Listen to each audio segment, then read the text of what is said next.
ሞጣ ትግርኛ ትሰማለህ? በደንብ ነው የምሰማው። ከግዕዝ አለም እንደ ቀላቅላችሁ ከየመን አምጥተናችሁ የቀን ሰራተኞች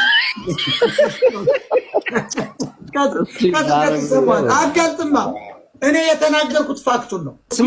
ትግሬን የሚያገባ አማራ ባገኝ ይኸውልህ ኢጥህን ቆርጬ በሚጥሚጣ አለማበላ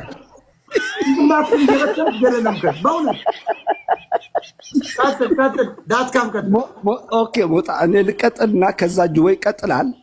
አሁን እኔም ነግርክ ማለት ነው ሞጣ ጡት አንቆርጥም እኛ መግደል በስናይፐር ቂጡ ወይ ደግሞ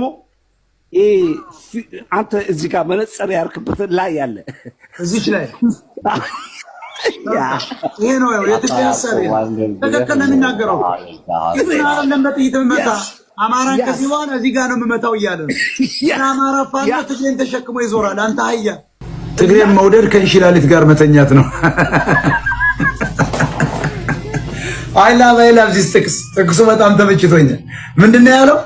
ትግሬን መውደድ ከእንሽላሊት ጋር መተኛት ነው አላለ? እውነትህን ነው። አደገኛ ነው። በኪስ ውስጥ እኮ እባብን ይዛ አትንቀሳቀስም። አሁን ህዋትና ሻዕቢያን ይዘው ብዙ ይነድፋል። እባብን ለመደ ብለህ በኪስ ትይዛለህ፣ ቆለጥን ይነድፍልሃል። እና መሪዎቻችሁን አስወግዱ።